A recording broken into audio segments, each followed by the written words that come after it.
Salam sejahtera saudara yang kekasih di dalam nama Tuhan Yesus Kristus. Ini bagian akhir kita memikirkan kepatuhan Kristiani. Biar bagian ini juga menolong kita untuk lengkap dalam memahami tugas tanggung jawab kita sebagai anak bangsa.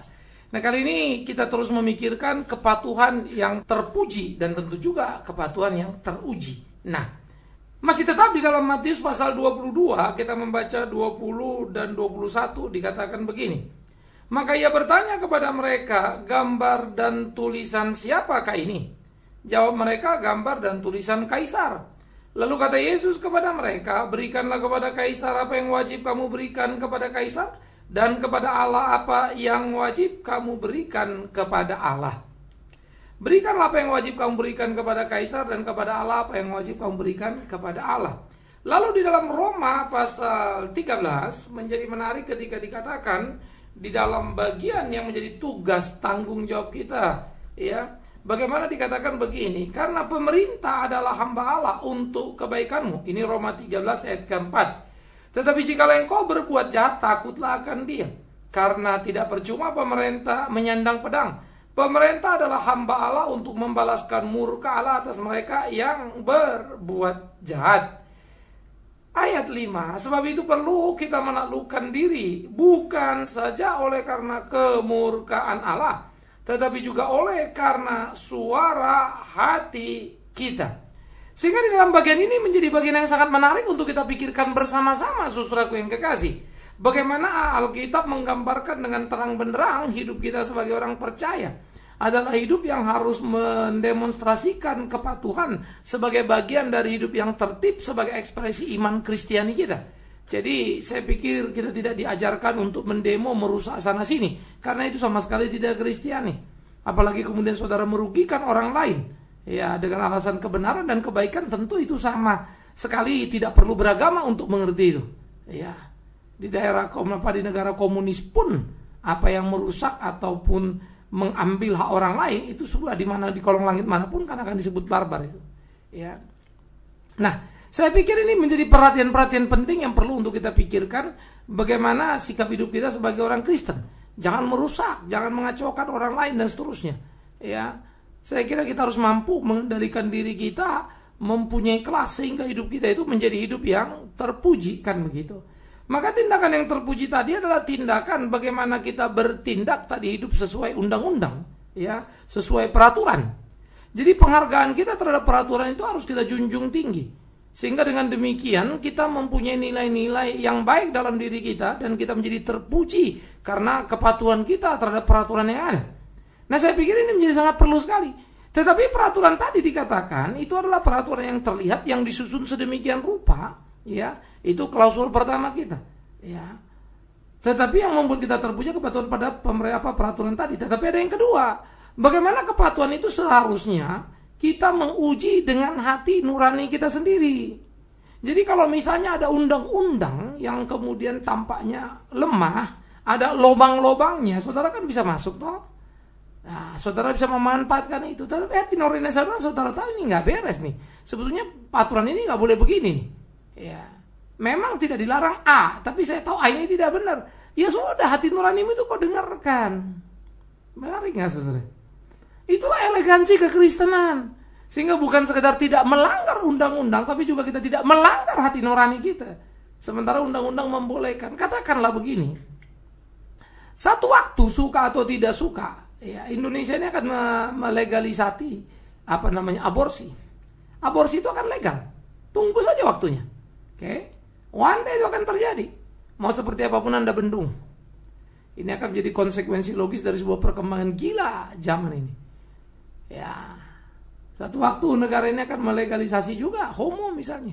Ini tinggal tunggu waktu saja. Ini pasti akan meleduk menjadi isu-isu sosial yang menakutkan. Persoalannya, kalau misalnya aborsi di ACC dilegalisasi, dilindungi undang-undang misalnya, ya, dengan berbagai alasan, padahal secara Kristiani tidak. Lalu apakah Anda akan melakukan aborsi karena undang-undang mengizinkan? Nah, itu yang saya mau bilang. Jadi ketaatanmu terhadap peraturan atau kepatuhan terhadap peraturan tadi menjadi membuat kau terpuji, bagus. Tetapi tidak cukup di situ, tapi hati nuranimu juga harus menguji itu. Sehingga kalau kau tahu dalam kebenaran itu salah, sekalipun dilegalitas oleh undang-undang, jangan lakukan. Nah, ini perlu ini. Jadi Anda tidak bisa melakukan itu semaunya. Sehingga dengan demikian saudara hidup kita itu jadi hidup yang terhormat. Ya kan? Jadi saudara tidak bisa semaunya untuk kemudian melakukan apa yang dalam hati nurani saudara sudah diatur oleh Alkitab, itu tidak boleh. Ya. Sehingga dengan demikian kehidupan kita menjadi hidup yang benar. Sehingga dengan demikian kehidupan kita itu menjadi kehidupan yang lurus, yang sesuai dengan kehendak apa yang dikehendaki oleh Tuhan kita. Nah, jadi saudara-saudara yang dikasihi oleh Tuhan Yesus Kristus, pergumulan-pergumulan di dalam kehidupan kita sebagai orang percaya perlu untuk kita lakoni bersama-sama, sehingga dengan demikian hidup kita bisa menjadi hidup yang menyenangkan hati Tuhan itu. Nah, karena itulah pentingnya sebetulnya sikap jujur kita itu kita tunjukkan di dalam satu keunggulan nilai yang tinggi. Kita perlu melatih kepekaan hati nurani kita, sehingga berbagai hal yang satu waktu karena tuntutan zaman dan situasi akan menjadi legal, tetapi secara iman Kristen tidak. Kita mesti bisa punya bersikap. Kalau Anda di Amerika kan aborsi itu legal. Iya, toh. Free sex itu dianggap umum, legal. Ya. Sehingga itu menjadi satu hal yang dibuka di sana. Tapi kita tahu kan hati nurani kita tidak boleh. Kita bersyukur misalnya Indonesia masih melarang pornografi. Ya. Walaupun seringkali kita bertindak seperti orang suci, tapi pornonya sendiri nggak karu-karuan kan gitu. Jadi pornografi diomongin nggak karu-karuan, tapi korupsi jalan terus. Ya, ironis juga.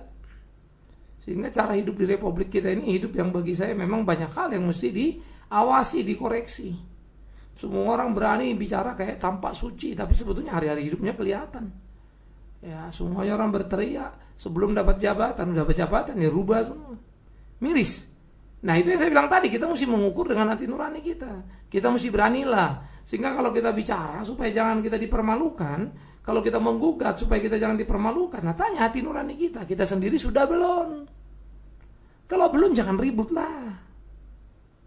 Karena itu, di dalam bagian seperti ini, keterpujian kita itu akan diukur dari kepekaan kita untuk mendengar suara hati kita yang sungguh, yang dari Tuhan, kepekaan kita mendengar apa yang menjadi kehendak Tuhan sebetulnya dalam hidup ini.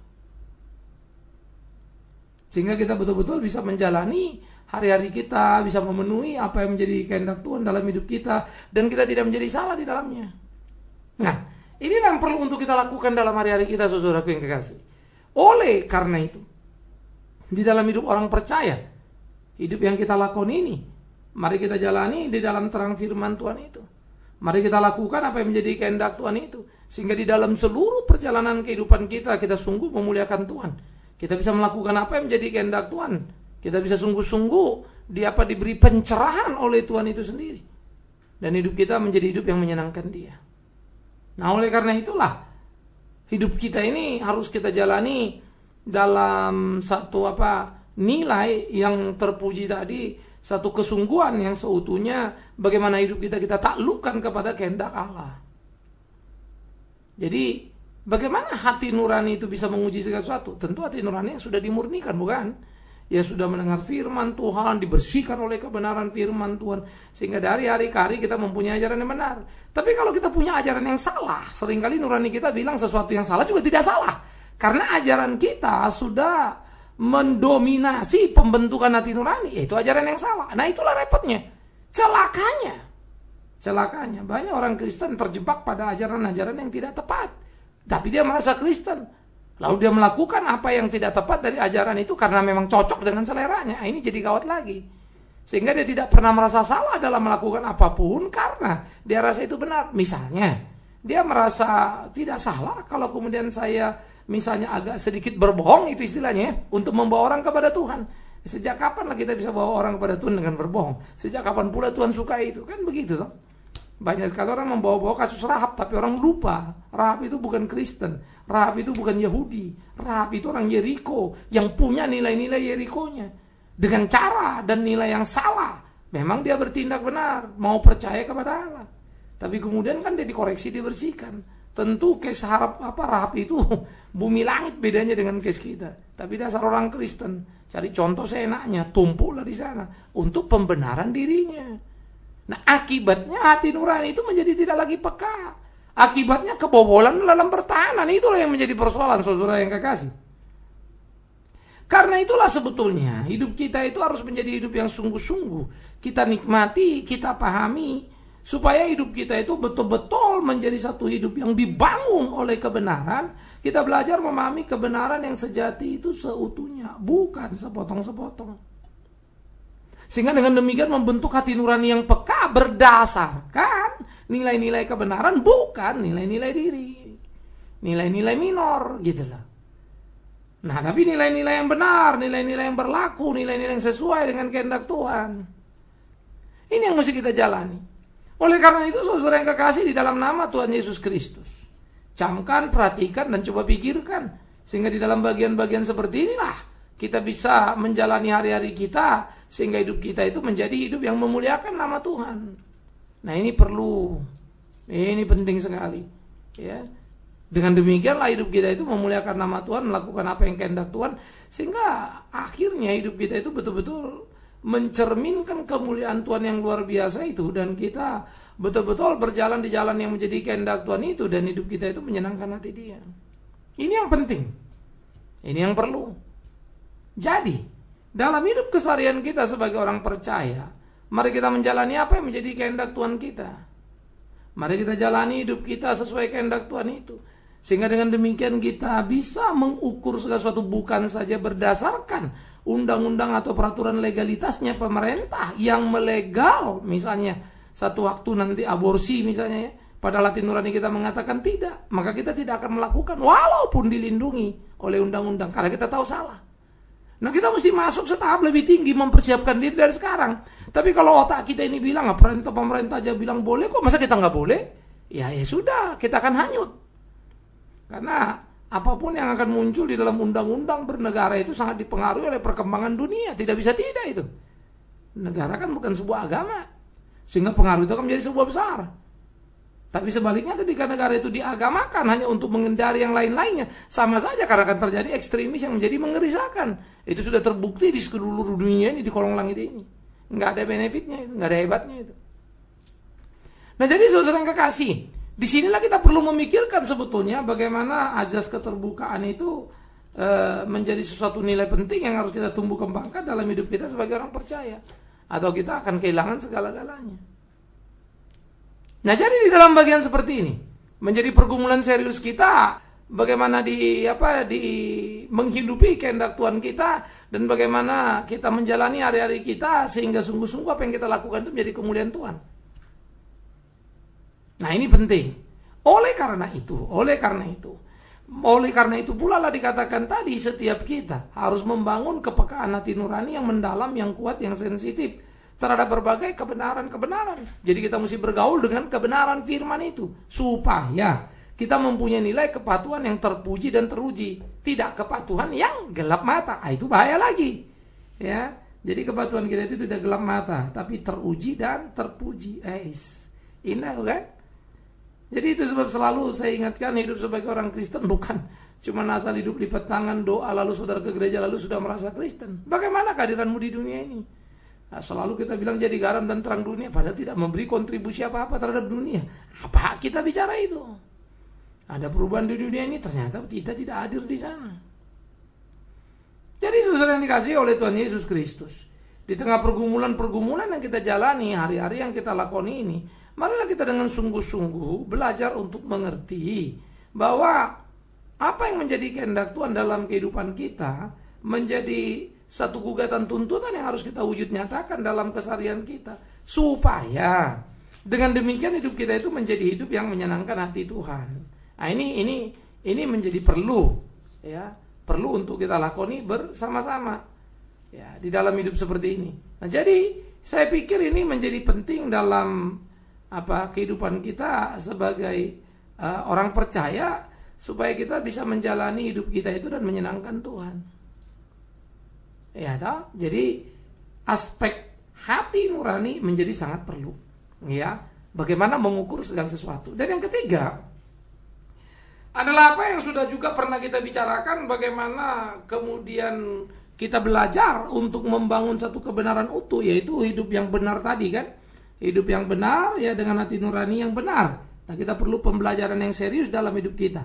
Sehingga yang pertama tadi kita bilang tadi kan, kepatuhan, terhadap seluruh peraturan, tetapi bukan sekedar peraturan, tapi yang lebih dalam, kepatuhan atau kepekaan kita kepada hati nurani. Sehingga kalau peraturan mengiyakan tapi hati nurani mengatakan tidak, ya kita tidak bisa lakukan, tidak bisa memanfaatkan lubang yang celah dibuat undang-undang itu. Itu maksudnya, ya. Yang berlawanan dengan kebenaran. Seperti sambil contoh misalnya, kalau satu waktu aborsi itu dilegalitas, Anda tidak usah pusing, itu tinggal tunggu waktu saja. Ya. Tetapi ada aspek berikut yang menjadi lebih penting lagi kita pikirkan tadi adalah bagaimana membangun kebenaran itu utuh, membangun hati nurani itu peka, supaya itu betul-betul yang benar itu loh. Nah, maka kita mesti memadukan seluruh pemahaman yang saya katakan di awal-awal juga. Bagaimana kita mengetahui apa yang menjadi tugas kewajiban kita sebagai warga negara.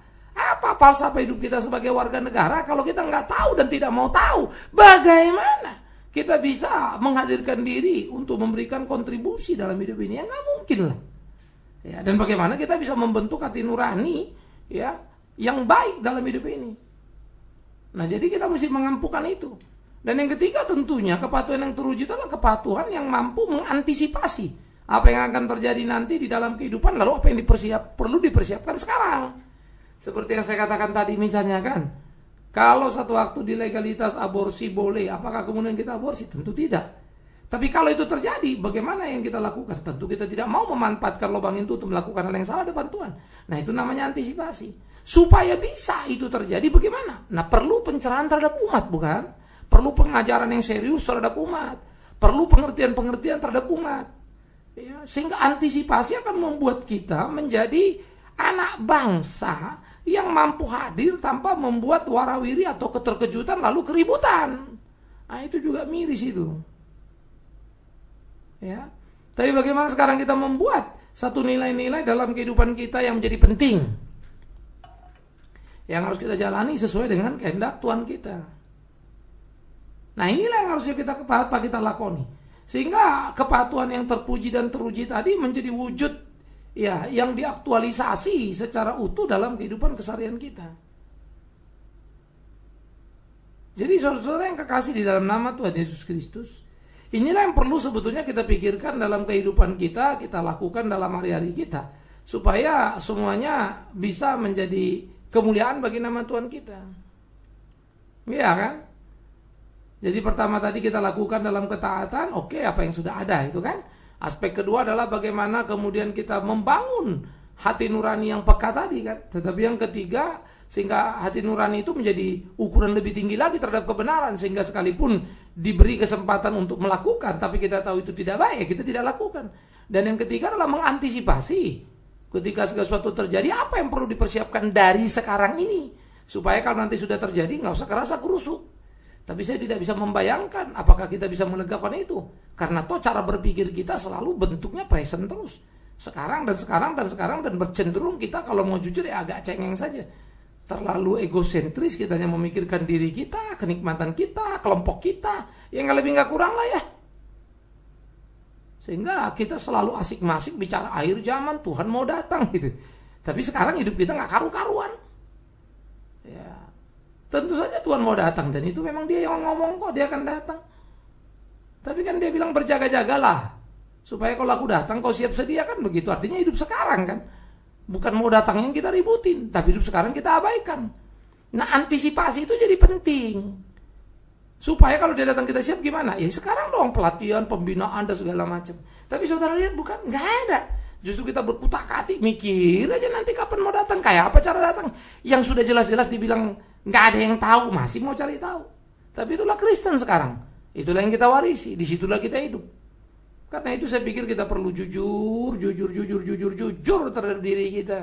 Untuk mengerti Alkitab itu utuh, jangan sepotong-sepotong saja, jangan mau-maunya kita saja. Lipat tangan, berdoa, haleluya, dengar Alkitab, sudahlah Kristen aku. Rusak kita ini. Tapi kualitas hidup kita payah. Ya, dimanapun kita ada, orang confusing melihat kita, bingung melihat kita. Karena ternyata keimanan kita itu nggak cocok dengan gambaran Alkitab itu. Ya, apalagi kalau kita bicara hidup berbangsa dan bernegara, semakin tak jelas lagi kontribusi kita. Nah, oleh karena itulah saudara-saudara yang dikasihi oleh Tuhan Yesus Kristus, Coba kita melihat diri kita peka mengevaluasi diri kita. Aku ini sejauh mana ya? Kita kadang-kadang ini ada lubang hukum yang jelas-jelas nggak boleh aja dimanfaatin supaya boleh. Apalagi kalau dibolehkan. Sekalipun salah dalam iman Kristen, lah yang nggak boleh saja dibolehkan itu sudah melanggar, masih dijambar kok. Nah bagaimana lagi boleh? Biar kata itu salah pun akan ditubruk sudah. Ya kan? Boleh free sex, langsung semua orang buru-buru free sex. Karena boleh. Nggak boleh saja dilanggar. Boleh sekarang. Sesudah boleh bagaimana lagi? Yang saya bilang tadi ketiga tadi, itu kan baru satu langkah lagi. Pembentukan hati nurani. Tapi antisipasi tadi jadi penting supaya tahu kira-kira apa-apa saja nanti yang akan terjadi ya. Homo satu waktu mau nggak mau itu pasti akan dilegalitas. Nah, ini pergaulan dunia kita nanti makin kawat. Ini aborsi yang menyusul itu satu-satu. Khususnya dalam isu-isu hak asasi manusia. Itu tidak jadi sederhana itu. Sehingga kita seringkali memang memikirkan itu parsial ya. Kita berjuang tentang hak asasi manusia tanpa rem sekarang ini. Nanti begitu kebablasan ya nggak bisa direm lagi. Udah terlalu kencang kendaraannya menggelinding. Tapi itulah cara kita memang. Semua dibicarakan tanpa kemudian dilihat dulu. Ya, diselidiki dulu, diriset dulu. Dari berbagai aspek tentunya. Sosial politik tentu enak. Ya, psikologis tentu oke. Tapi bicara dari aspek teologisnya kayak apa nantinya ya? Totalisnya kayak apa ya? Ya ini akan menjadi satu kesulitan tersendiri. Karena apa? Tidak ada antisipasi. Begitu pula hidup kita sebagai orang Kristen, sebagai orang percaya. Ya, mari kita mengantisipasi itu dengan baik. Ya, katakan satu waktu misalnya izin gereja mudanya setengah mati, datang pagi keluar sore, misal lah begitu. Tapi saking banyaknya gereja, lalu orang udah kayak dagang, bikin gereja dagang gitu ya. Seperti yang terjadi kemudian di Singapura sana. Ya. Kemudian ditangkap, diaudit sama pemerintah. Oh, kok bisa-bisanya gereja bisa beli mall, ini bagaimana lagi caranya ya? Nah, itu menjadi masalah-masalah yang jadi repot. Jadi bisa pun ternyata sama saja. Tidak bisa ada masalah, bisa pun ada masalah. ini perlu ya. Karena itu ya ayolah kita belajar teliti, belajar telaten, jangan lagi gelap mata. Semua asal amin, semua asal percaya, semua asal terima, lalu bilang oh nggak mungkin gini, nggak mungkin gitu. Yang nggak mungkin berubah itu Tuhan. Kalau pendeta kayak aku ini masih mungkin ini berubah. Ya. Jadi jangan gelap mata, jangan idolakan manusia. Termasuk Bikman Sirait, dosa kau. Tidak layak itu, tidak boleh itu. Hanya Tuhanlah Tuhan kita yang tidak mungkin berubah. Ya, yang tidak mungkin melakukan yang salah. Kalau manusia mah bisa-bisa aja itu. Tergantung ukuran kebenarannya saja yang tinggal kita lihat kan begitu. Benar apa tidak? Itu isu apa tidak? Tapi kalau benar jangan kaget karena memang bisa terjadi. Akhirnya saudaraku yang kekasih, kepatuhan yang terpuji dan kepatuhan yang teruji itu harus menjadi milik Kristiani dalam hidup kita. Sehingga dengan demikian kita bisa memberikan kontribusi kita dalam berbangsa dan bernegara. Dan akhirnya kita bisa menjadi garam dan terang bangsa kita, memberikan berkat, menolong tiap saudara-saudara kita yang lainnya yang belum mengenal kebenaran boleh tahu apa itu kebenaran. Dan itulah hidup yang elegan. Jangan paksakan orang, apalagi memaki-maki orang, lalu mempersalahkan orang, menyesatkan orang. Itu tidak bijak lah. Tetapi mari kita bicara kebenaran dan biarkan kebenaran menelanjangi apapun. Di dalamnya Tuhan dipermuliakan. Tuhan menolong saudara, Tuhan menolong saya. Terpujilah Tuhan, kepala gereja yang sejati itu. Yesus Kristus Tuhan kita. Amin. Mari kita berdoa. Kami bersyukur, kami berterima kasih kalau kami boleh terus merenungkan kepatuhan Kristiani dalam hidup kami. Baik kepatuhan pada pemerintah sebagai wajib pajak terhadap undang-undang maupun kepatuhan kami yang terpuji. Sehingga dengan demikian hidup kami boleh menjadi saksi di Republik ini, memberikan kontribusi yang utuh. Sehingga hidup kami boleh jadi model, inspirasi bagi banyak saudara yang lainnya. Khususnya bagi mereka yang belum mengenal kebenaran, biarlah hidup kami menjadi cerita kebenaran itu sendiri. Supaya jangan terlalu banyak kami berbicara, tetapi sangat sedikit untuk berbuat atau melakukan apa yang kami katakan. Tuhan, tolong kami. Kami serahkan hidup kami dalam tangan-Mu, di dalam nama Yesus. Yesus Tuhan yang hidup, kami berdoa bersyukur. Mohon pimpinan Tuhan senantiasa. Terpujilah Tuhan, kekal selama-lamanya. Amin. Kita telah mendengarkan firman Tuhan yang disampaikan oleh Pendeta Bikman Sirait. Bagi Anda yang merasa diberkati dan ingin menjadi mitra Pamah dalam melayani melalui doa, daya dan dana, silakan menghubungi kami melalui telepon 021 392 4229, 021 392 4229, email di pama_yayasan@yahoo.com. pama_yayasan@yahoo.com. Sampai bertemu kembali di waktu dan gelombang yang sama. Tuhan memberkati.